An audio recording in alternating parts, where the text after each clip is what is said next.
If you notice a leak under your sink coming from your food disposer, it might be time for replacement. Stay tuned for this beginner-friendly install walkthrough on replacing your Badger InSinkErator. Before beginning, always consult the manufacturer's instructions and turn off power at the source for safety.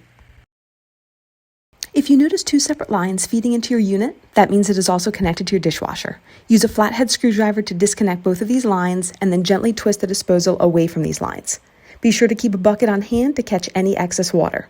And remember, if you only see one connection point to your current unit, that means it is not connected to your dishwasher. You're now ready to remove the unit. Use the provided wrenchette and place firm pressure on the right side of the mounting lug as shown here. Give it about a quarter turn to the left and it should fall free.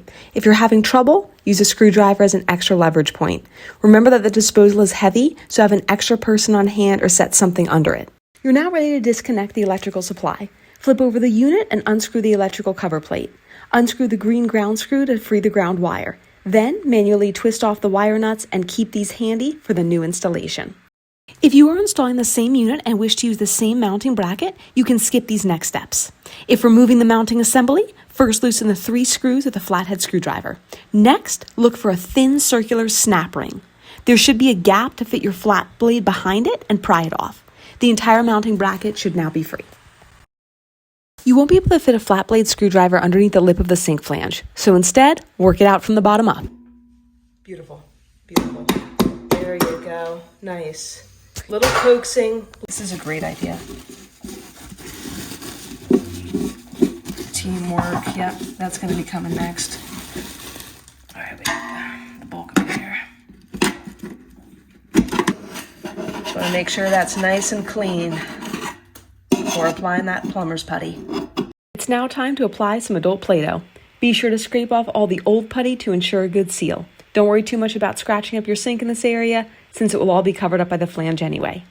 Roll out an even half-inch rope of putty and firmly press the sink flange into the drain. Remove the excess putty that squeezes out. If you have no excess putty coming out, that means you must apply some more putty to avoid a leak later on. Next, place something heavy such as the old disposal directly on the flange to hold it in place as you put together the mounting assembly from below. It's time to get back under the sink. Look for a thin tan circular ring or fiber gasket in your kit and place this on the backup flange, which looks like a thicker triangular metal piece. The fiber gasket goes on the underside of the flange first, followed by the backup flange. Secure these pieces with the mounting ring with the 3 screws on it. Hold the assembly in place while you coax on the snap ring. You'll need to slightly pull apart this ring to get it to fit. Then firmly tighten all 3 screws. If you're connecting the unit to your dishwasher, you must first remove the drain plug from the disposal. But if not, be sure that you do not remove the drain plug as there is no way to replace it. Turn the disposal onto its side and knock out the plug using a screwdriver and hammer. Be sure to retrieve this plastic piece you knocked out from inside the disposal. It's time to connect your disposal to your electrical supply. Flip it over, remove the electrical cover plate, and pull out the wires. Locate the wires from your power source and push these through the access hole on the bottom. Connect the ground, which will be the bare copper wire, to the green ground screw. Ensure that this screw is tight. Use lineman pliers to connect the 2 neutral or white wires. Secure this connection with a wire cap by twisting it clockwise until it's tight. Repeat the same process with the hot or black wires. Note that in some installations the hot wire will be red and not black. Turn back on your electric and test to ensure that the unit turns on by flipping the designated switch. If it works, disconnect your electric again at the power source. If the unit does not work, check to ensure that the wire insulation is not interfering with your connection. Push the wires into the disposal and screw in the cover plate. The final step is to reconnect the plumbing. You can either use the provided discharge tube or an existing straight tube as we are showing here. In either case, don't forget to attach the gasket. Next, lift the unit up onto the flange. Be sure to keep your body clear of this area as the unit could fall.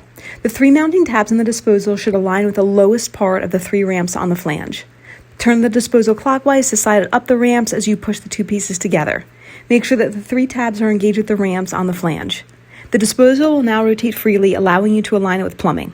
Always be sure to turn it clockwise or else it might come off the ramps. The final step is to reconnect the plumbing. Ensure that connections are tight and monitor for any water leakage in the next few days. Remember to take a picture of your plumbing lines before disassembling to aid you in reassembly of the plumbing if needed. We hope this video helps you aid in a smooth installation. Please like and subscribe for more weekly home tips and maintenance reminders coming your way.